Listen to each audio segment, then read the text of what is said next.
తిరిగి BCN news కి స్వాగతం. 2019 ఎన్నికల్లో వైసీపీలో చేరిన సినీ నటుడు అలీ ఆ పార్టీకి రాజీనామా చేశారు. ఈ మేరకు ఒక వీడియో రిలీజ్ చేసిన అలీ 1999లో రాజకీయాల్లో అడుగుపెట్టానన్నారు. చైల్డ్ ఆర్టిస్ట్ కెరియర్ అయ్యాక సెకండ్ ఇన్నింగ్స్ కి అవకాశం ఇచ్చిన రామానాయుడు కోసమే తాను అప్పుడు రాజకీయాల్లో అడుగుపెట్టానన్నారు. తాను ఏ పార్టీలో ఉన్నా ఆ పార్టీ నేతలను పొగుడుతాను కానీ ఇతర పార్టీల నేతలను ఎప్పుడూ వ్యక్తిగతంగా దూషించలేదన్నారు. ఇప్పుడు తాను ఏ పార్టీలోనూ లేనని, ఏ పార్టీ సపోర్టర్ను కాదని అలీ క్లారిటీ ఇచ్చారు. ఇక మీదట తాను సినిమాలు షూటింగ్స్ చేసుకుందామని అనుకుంటున్నానన్నారు. ఈ మాట చెప్పడానికే మీ ముందుకు వచ్చానని ఆయన వీడియోలో పేర్కొన్నారు.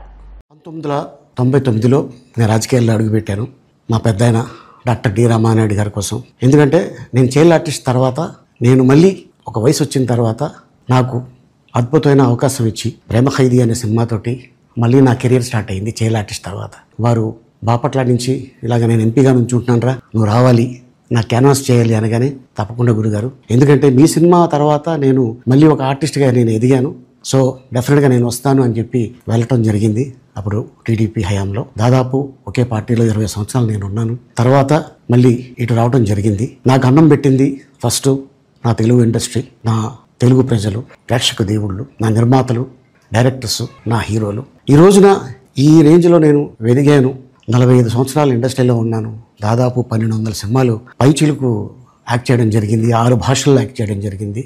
ఓకే, నేను దయాగుణం ఉంది, భగవంతుడు ఇచ్చాడు కాబట్టి నాకు రాజకీయం తోడైతే కొద్దిగా 10 మందికి నేను సహాయపడగలను అనే ఉద్దేశంతో రాజకీయాల్లోకి వచ్చాను తప్ప రాజకీయాలు చేయాలని రాజకీయాల్లోకి రాలేదు. ఇండస్ట్రీ నాకు ఇంత మంచి లైఫ్ ఇచ్చింది, నేనేం చేస్తే బాగుంటుంది అని నలుగురిని చూసి నేను ఒక ట్రస్ట్ పెట్టుకున్నాను మా నాన్నగారి పేరున. దాదాపు 16 సంవత్సరాలు అవుతుంది నేను ట్రస్ట్ పెట్టుకొని. ఏ రోజు కూడా ఈవెన్ దో కోవిడ్లో కూడా ప్రతి నెల వాళ్ళకి 1000 రూపాయలు సాయం చేసేవాడిని. కోవిడ్లో కూడా ఆపకుండా అలా కంటిన్యూగా సాయం చేస్తూనే ఉన్నాను. చాలామందిని నా కుటుంబంలో అవ్వచ్చు, బయట వాళ్ళు అవ్వచ్చు, చుట్టాల్లో అవ్వచ్చు, చాలామందికి చదివించాను నేను. మా తల్లిదండ్రులు నాకు ఇచ్చిన ఆ ఒక గుణం అందరితో పంచుకోవాలని చెప్పి ఉద్దేశంతో ట్రస్ట్ కూడా పెట్టుకున్నాను. నా ఇన్కంలో దాదాపు 20% నేను ట్రస్ట్కి ఇవ్వటం జరుగుతుంది. గతంలో కూడా చెప్పా, ఫారిన్ కంట్రీస్లో ఏదైనా ఈవెంట్స్ చేస్తే దాంట్లో నుంచి 60% ట్రస్ట్కి వెళ్ళి 40% నేను తీసుకునేవాడిని. సో ఇట్లాగా చాలా సేవలు చేసి ఉన్నాను కాబట్టి ఈ మాట కూడా నేను మీకు చెప్పుకుంటున్నాను. నేను వ్యక్తిగతంగా ఎవరి మీద ఏ పార్టీలో ఉన్నా కూడా నా పార్టీ గురించి నేను పొగుడుతాను, అక్కడ ఉన్న వ్యక్తి ఎమ్మెల్యే క్యాండిడేట్ గురించి నేను పొగుడుతాను, నా నాయకుడిని నేను పొగుడుతాను తప్ప ఎప్పుడు ఎవరిని కూడా ఒక మాట అంటాం కానీ వాళ్ళ లైఫ్ గురించి కానీ వాళ్ళ పర్సనల్ లైఫ్ గురించి కానీ ఎప్పుడు కూడా ఏ వేదిక మీద కూడా మీరు వెతికినా కూడా దొరకదు. సో నేను ఈ రోజున మీ ముందుకి రావడానికి కారణం ఏంటంటే నేను ఏ పార్టీ మనిషిని కాదు, ఏ పార్టీ సపోర్టర్ని కాదు. ఐఎమ్ జస్ట్ కామన్ మ్యాన్గానే ఉండి ఇక నా సినిమాలు, నా షూటింగ్లు నేను చేసుకుందాం అని చెప్పేసి అనుకుంటున్నాను. ఈ మాట చెప్పడానికే నేను మీ ముందుకు వచ్చాను.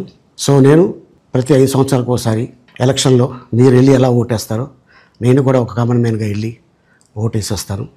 సో రాజకీయాలకి స్వస్తి, గుడ్ బై. అనపర్తి నియోజకవర్గాన్ని ఆధ్యాత్మిక కేంద్రంగా తీర్చిదిద్దడమే లక్ష్యమని ఎమ్మెల్యే నల్లమిల్లి రామకృష్ణారెడ్డి పేర్కొన్నారు.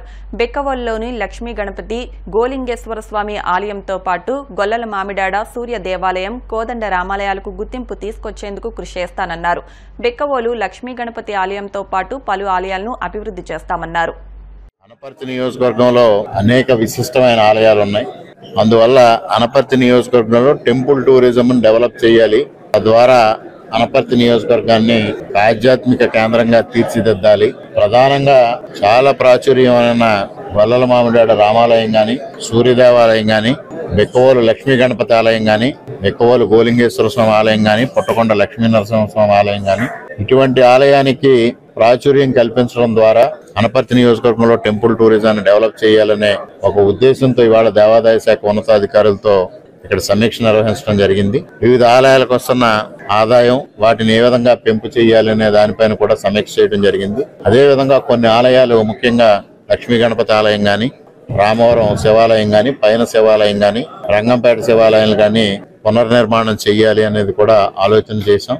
దానికి నిధులు ఏ విధంగా సేకరించాలి, ఏ విధంగా దాన్ని ముందుకు వెళ్లాలనే దానిపైన కూడా అధికారులతో సమీక్ష నిర్వహించుకోవడం, దానికి తగిన కార్యాచరణ కూడా రూపొందించడం, ముఖ్యంగా ఈ టెంపుల్ టూరిజం డెవలప్ చేసే దిశలో ఏ విధంగా ముందుకెళ్లాలనే దానిపైన అధికారులు తగు సూచనలు సలహాలు ఇచ్చారు. అది తీసుకుని ముందుకెళ్లి అనపర్తి నియోజకవర్గాన్ని ఆధ్యాత్మికంగా కూడా అభివృద్ధి చేస్తామని ఈ సందర్భంగా తెలియజేస్తాం.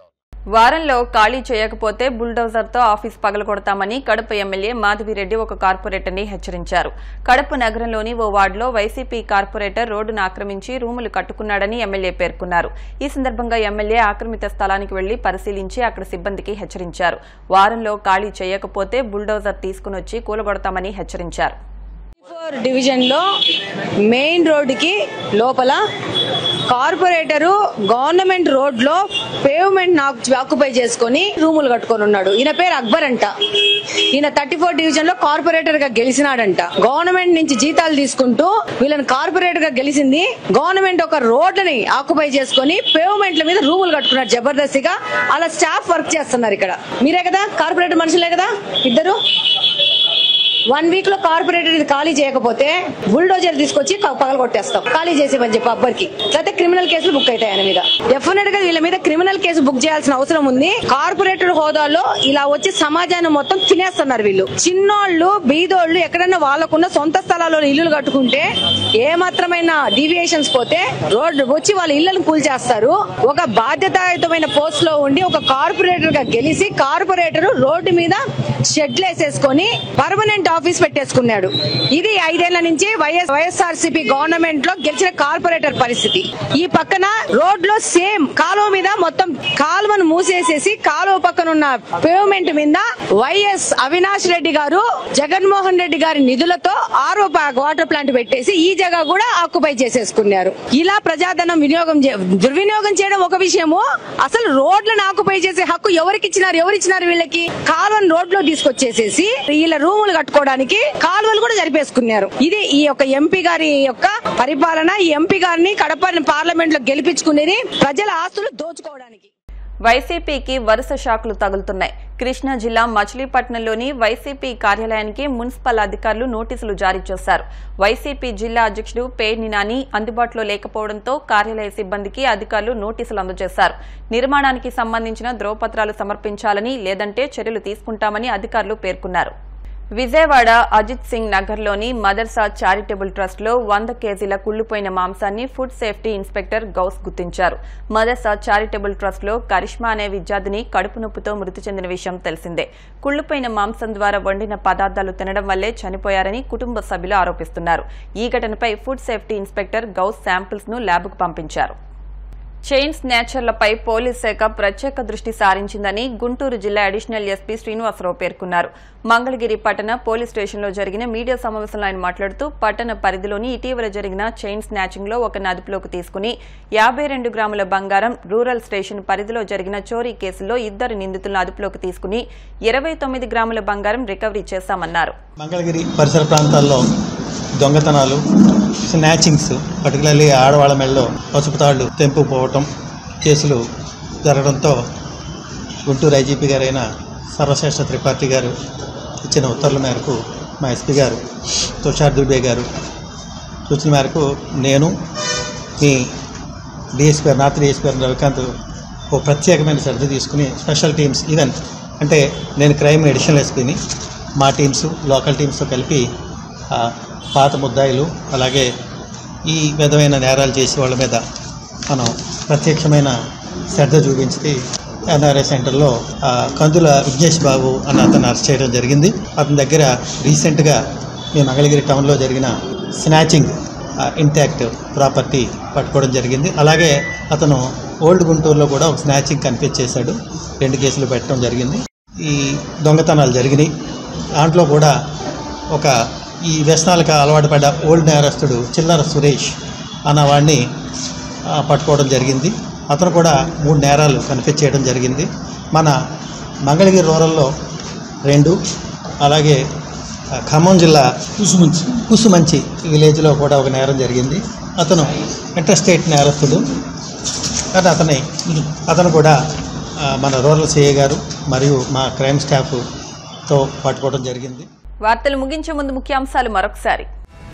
అక్రమ బియ్యం వ్యాపారంపై మంత్రి Nadendla Manohar serious. Kakinada city, rural, Mummidivaram నియోజకవర్గాల్లోని 10 రైస్ మిల్లుల గోడౌన్లో ఆకస్మిక తనిఖీలు.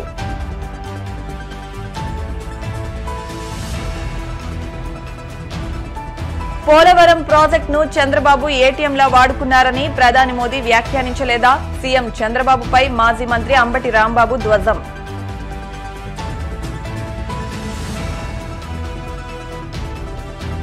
తూర్పుగోదావరి జిల్లా నూతన కలెక్టర్గా బాధ్యతలు స్వీకరించిన పి ప్రశాంతి. జిల్లా ప్రగతికి సమన్వయంతో కృషి చేద్దామని అధికారులకు, సిబ్బందికి సూచన.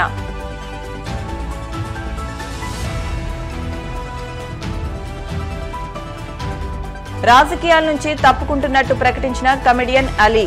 ఇకపై సినిమాలపైనే దృష్టి కేంద్రీకరిస్తానని వివరణ. ఇవి వాటి వార్తా విశేషాలు. మరిన్ని వార్తల కోసం BCN digital YouTube channel, Facebook page ని ఫాలో అవ్వండి. అప్డేట్ వార్తల కోసం ప్లీజ్ సబ్స్క్రైబ్.